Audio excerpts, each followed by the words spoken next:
Welcome to the question and answer session for Brent Slife's keynote presentation. We'll get going in just a minute.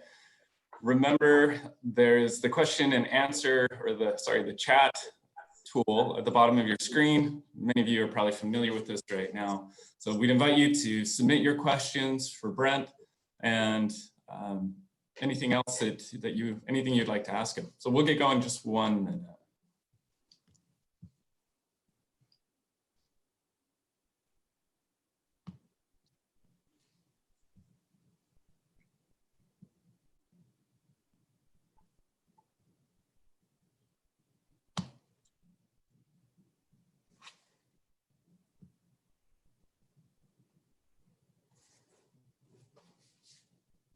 All right, well, let's get started. I think we have quite a few participants in the room now. We'd like to first thank Brent for the wonderful talk, for contributing to this conference and all that you've done for theoretical and philosophical studies. So thank you very much for being here with us today. Okay, well, let's get going. I wanted to start it with a question, Brent, if that's okay. Oh, Zach, I apologize. So I'm on, is that right? Yeah, you're on. I just wanted to express my gratitude to the organizers of the committee,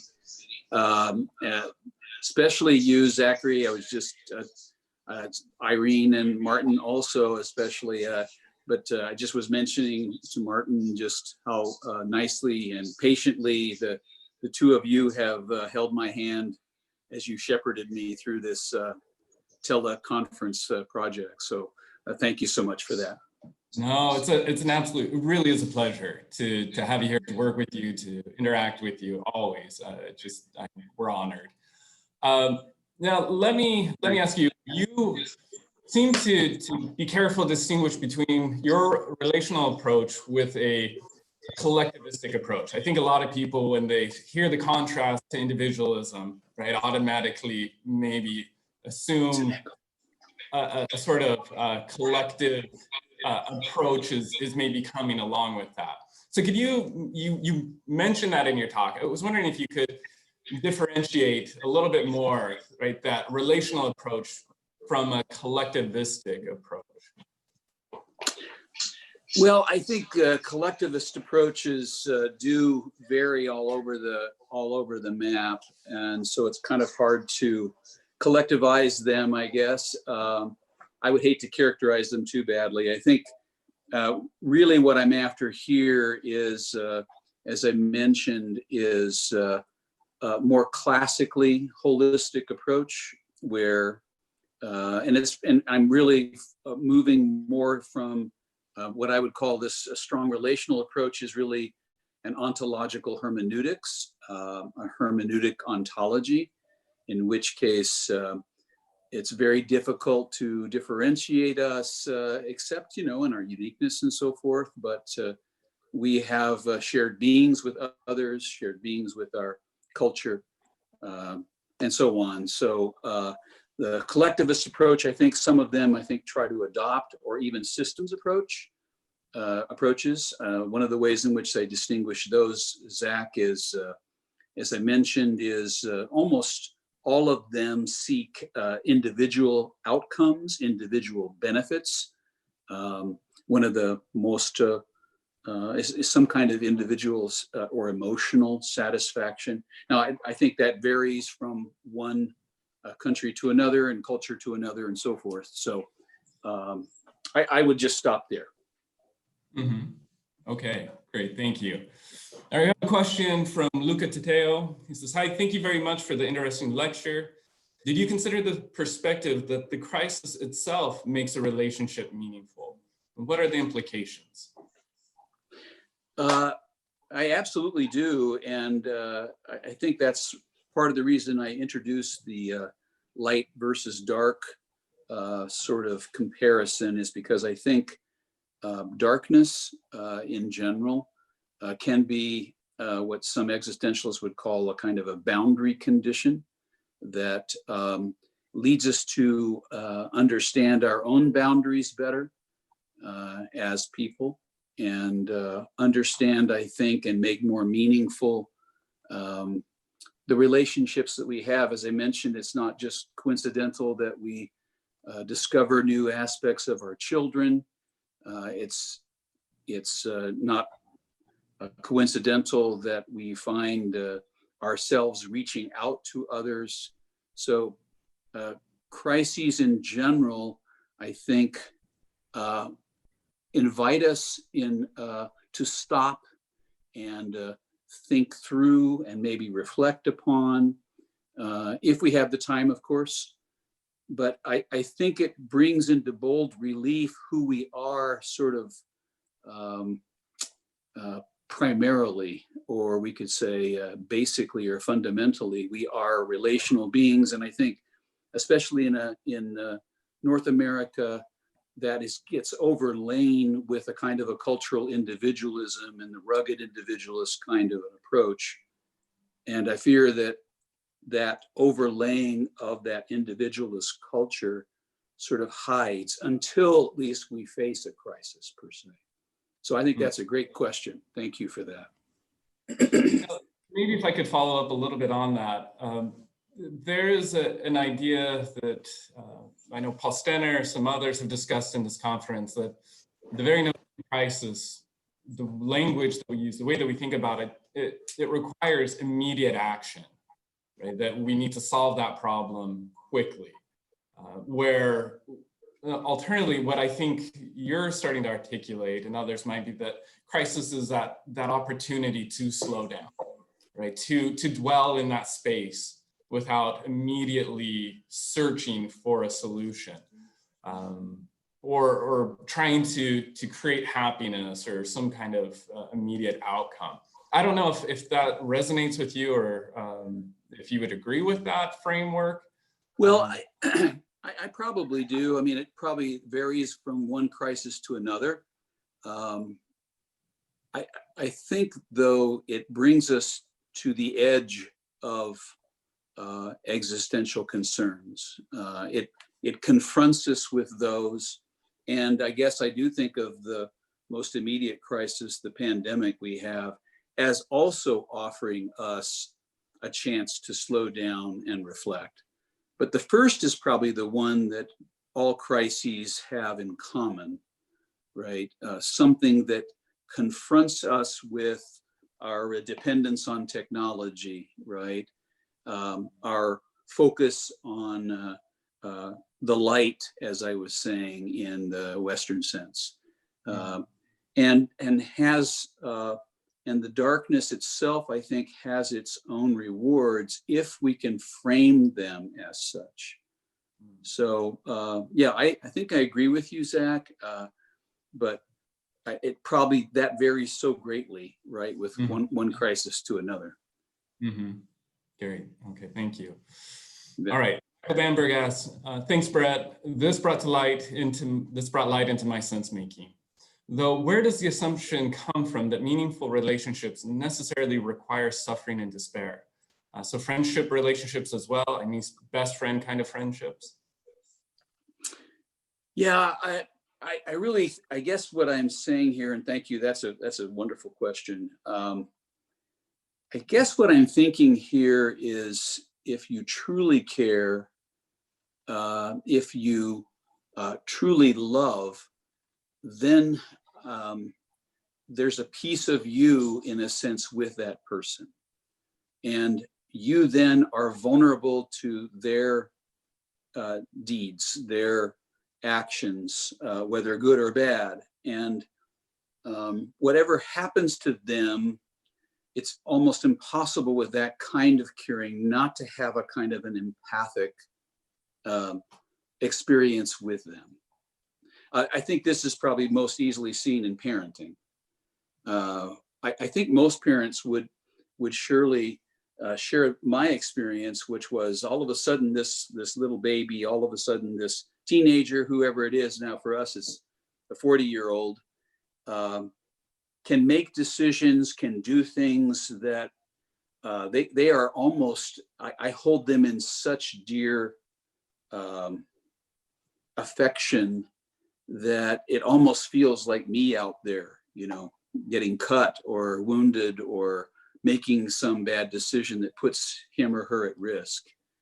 And in that sense, then I think that, as the C.S. Lewis quote I mentioned, our hearts can be wrung dry. Our hearts can be really hurt in a dramatic fashion. And I just think to care for somebody is to be at risk for them to reject you, for any number of issues. And this is partly what a crisis can do, that could lead to the termination of a relationship.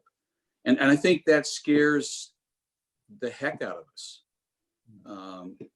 If I'm right, if the strong relationist is correct, that meaningful human relationships are sort of the be all and end all at some ultimate level, then the fear of not having those or losing those puts us at great risk, and therefore anxiety and fears of that kind of rejection or termination are almost always present, and we have to live with that. I hope that's an answer to her question. I think that's a great question.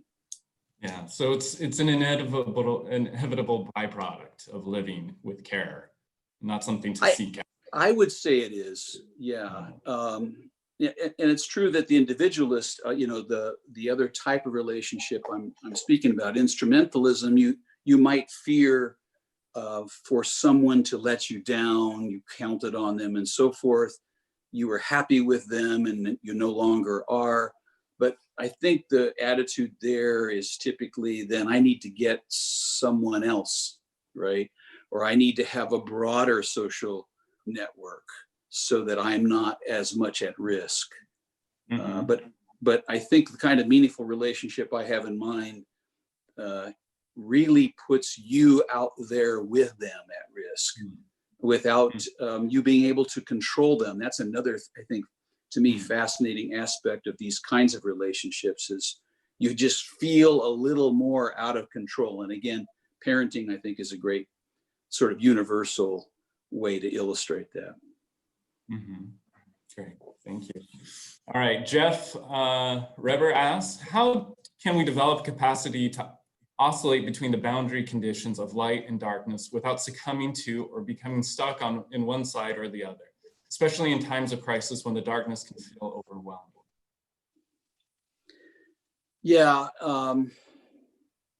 it helps, I think, a lot if we think about them as inextricably in relationship to one another. So it's almost impossible to even understand, make sense of, experience the darkness without understanding that it isn't the light.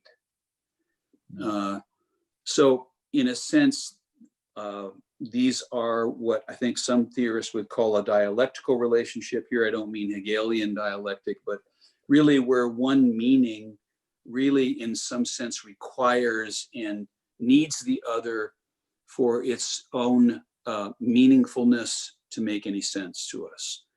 And so I guess what that means to me is, and I appreciate Dr. Reber's person who's asking this question, he talked about human agency and human possibilities in his talk a few days ago. I would say that this dialectical relationship between the light and the dark also means that whatever we're experiencing, whether it's lightness or it's darkness, we know of the possibility of the other.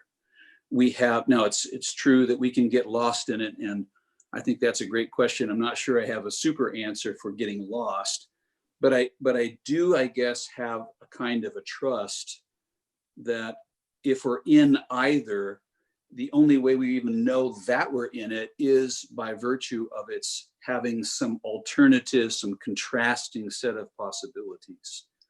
That's probably too abstract, but whenever I felt that kind of darkness, it's always been helpful, I think, for me to understand and try to at least actualize that. And of course, I think it always happens for me best through relationships, meaningful relationships.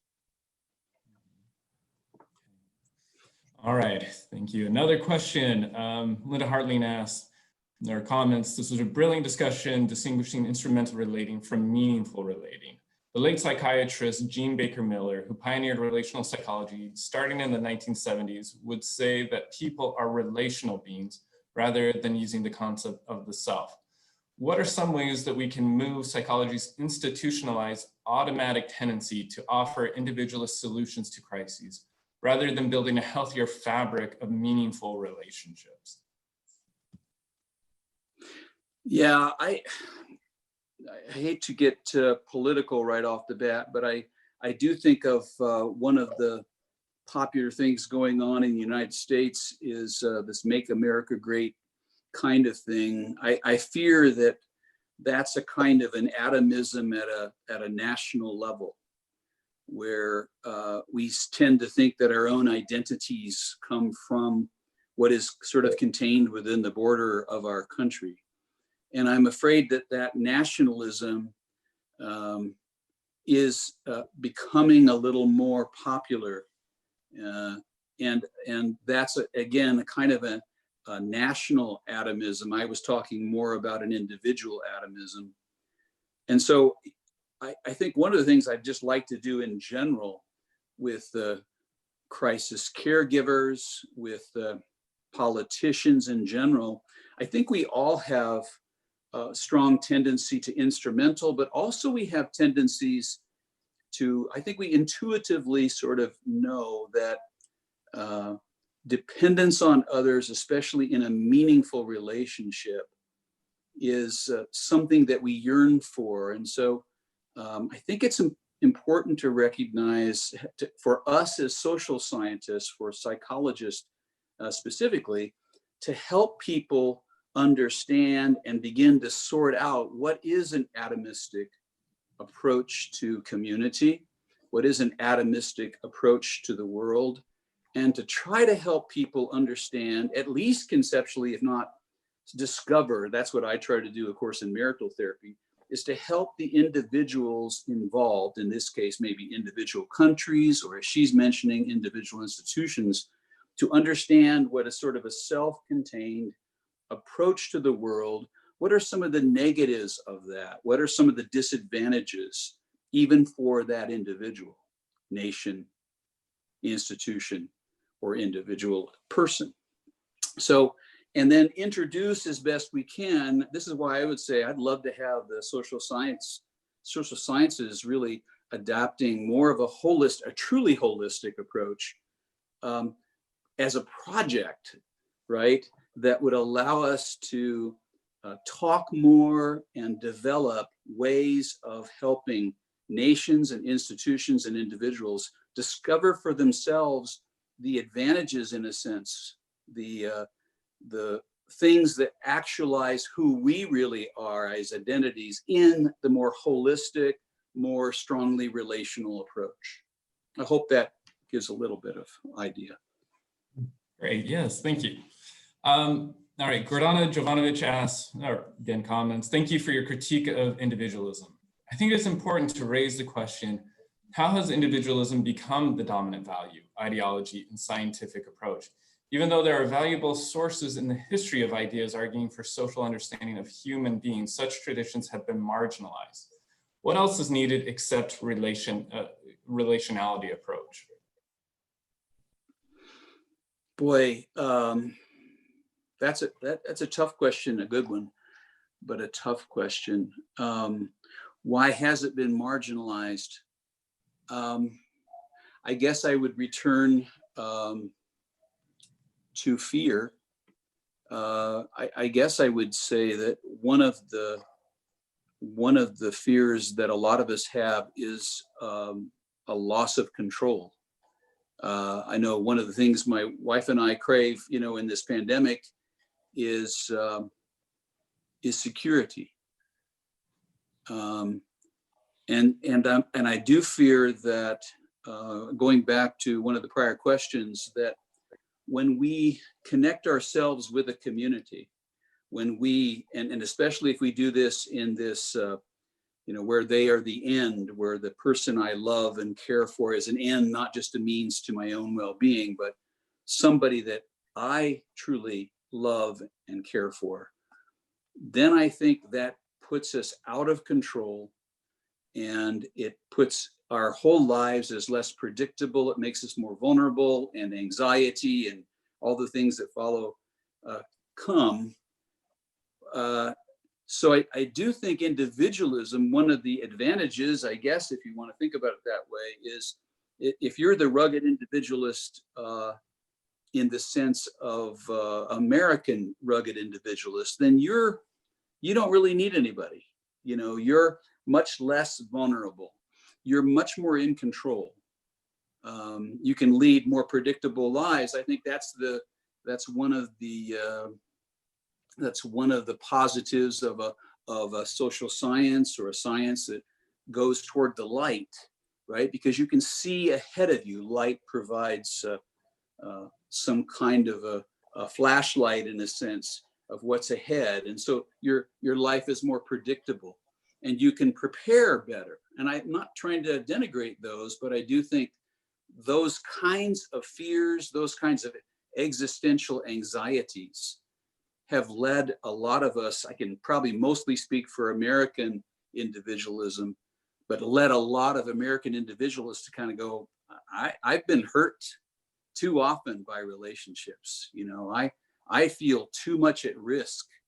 And so I want to cut those ties and try to make it on my own.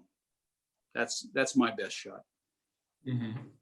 Well, maybe if I could follow up, when you mentioned you're a therapist, you work with marriages, families, and most of the measures, ways of assessing marriages are through happiness and kind of ego strength. So I was wondering if you could elaborate on, and maybe this connects to it, that there's this in marriages a desire to control, to predict, right? You know, that's scary, this vulnerability, the unknown. And I'm wondering if this feeds into the empirical studies, the way that we approach marriages in research, right? Where we try and isolate the individuals within a marriage and measure their happiness, their well-being. So I wondered, what is the alternative? What does this relational approach call for? Is it measurement? Does measurement work? Because you're getting at really these difficult to pin down qualities of a relationship. So I'm just curious how you approach this in your work, but even what suggestions you have empirically. Yeah, that's a complicated question and answer, Zach. It's I would say it probably starts with us doing some conceptual work about what quality relationships are. What does a good relationship really mean, if it doesn't mean I get more happiness, right, from this individual? Or again, well, I was going to get into some family issues there, but it starts, I think, with what is good. What is a good life? And so I don't think we can avoid, and that's part of the reason I talked about morality, I don't think we can avoid a moral stance here. One that I think maybe calls upon some moral traditions, perhaps even religious traditions, to help us to understand, number one, what that is.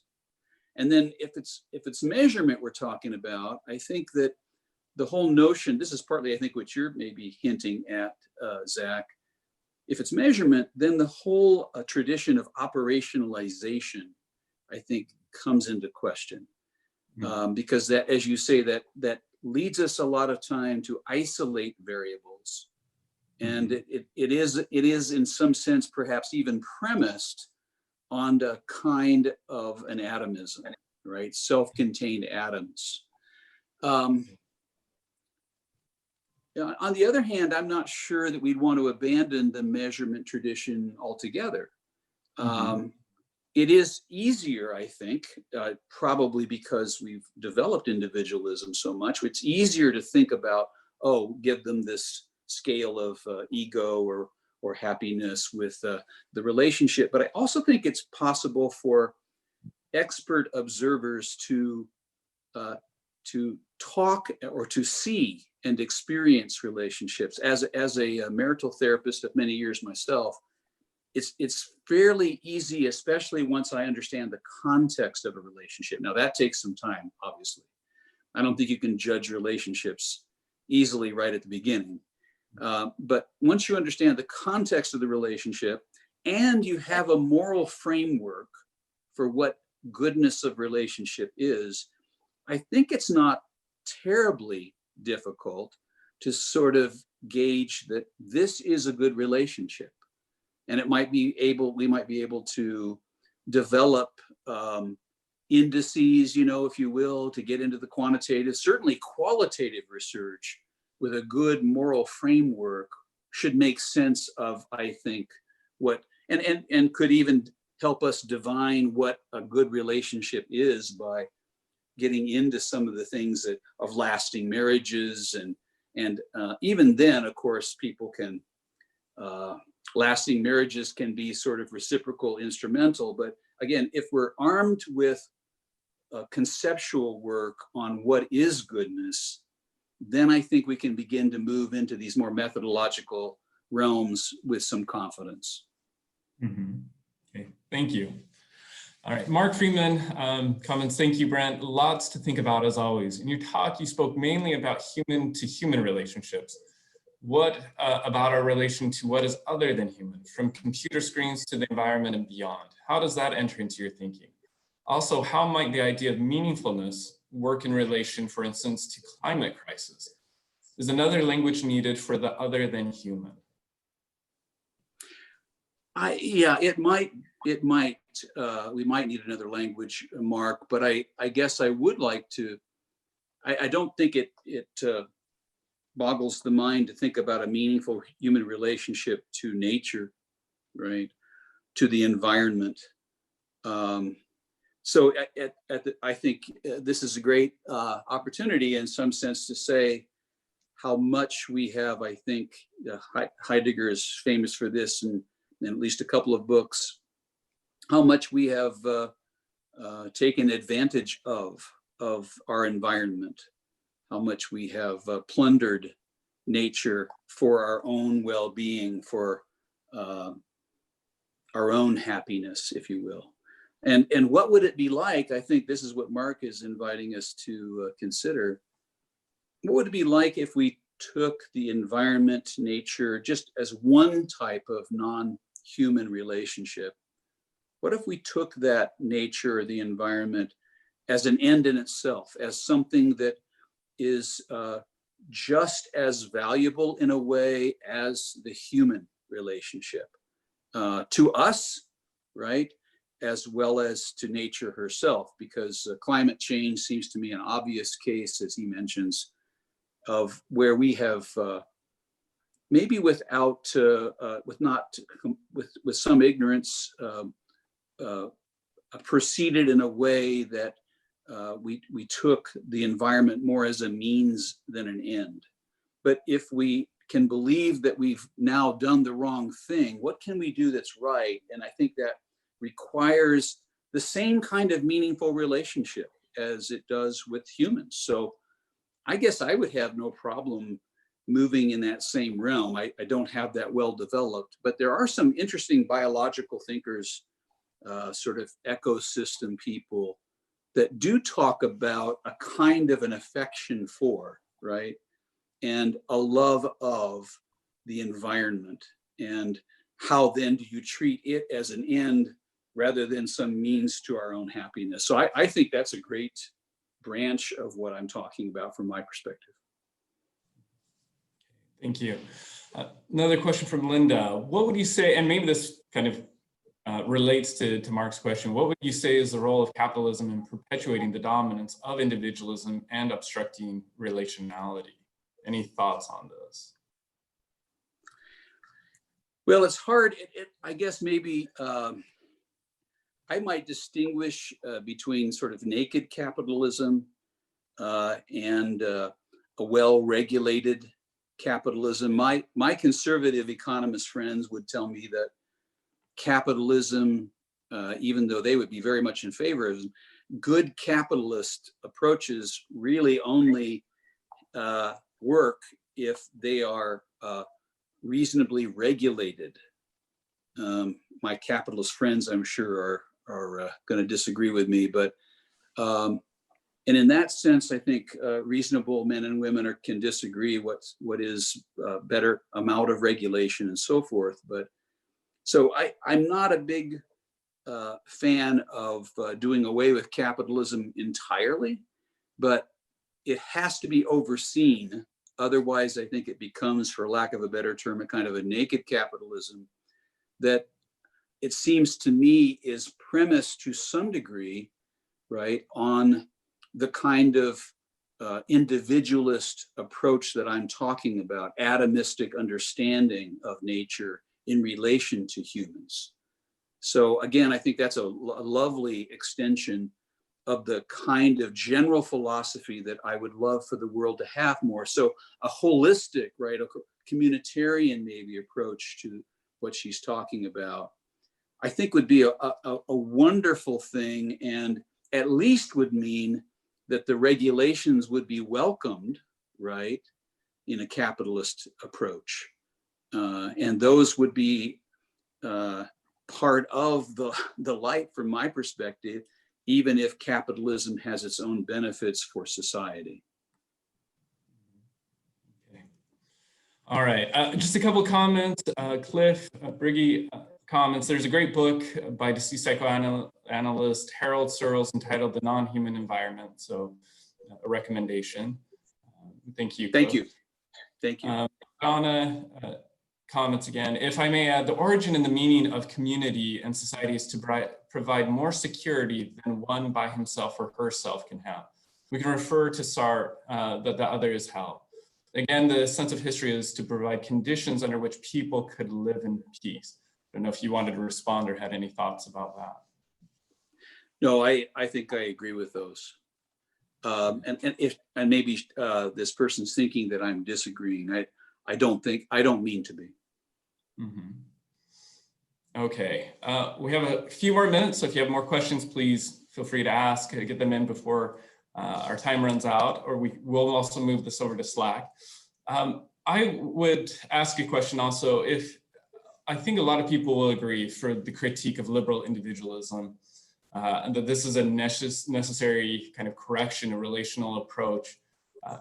But I'm wondering if, I imagine you've received this kind of feedback, that does this swing too far? You know, away in providing a thick view of relationships, but then leaving a thin view of individuals, if that makes sense. Or, you know, I'm just curious what your thoughts would be. Yeah, it might. I guess I would welcome that correction, because it feels, to me at least, Zach, so far in the individualist direction.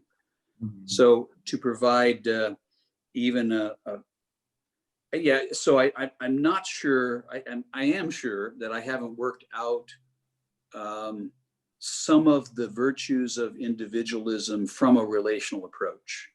I think as you're talking about it. So I do think that I'm already a unique individual in my relational sense. So I don't think we lose that. If anything, I think we actualize better what that is. As I mentioned, I'm a father, I'm a human being. I mean, all the things that I would list that I am, it seems to me, are relational. If I could just recognize that and value that, and that also means, I think, as Mark and some others were talking about, that also means that I am in relation to this planet. Mm-hmm. I am someone whose only my existence depends not just on other human beings, but a lot of non-human factors and entities as well. So I don't see, I haven't worked out the kind of thing you're talking about for sure.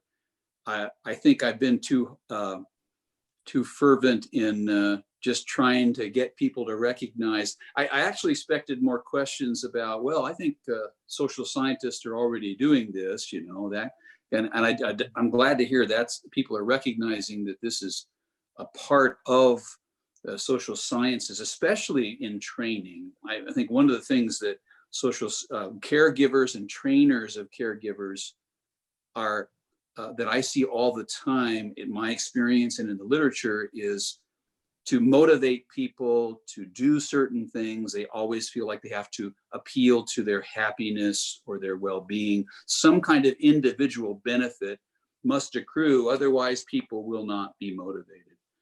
So that has always concerned me, that kind of motivation. And I have found in my marital practice just the opposite.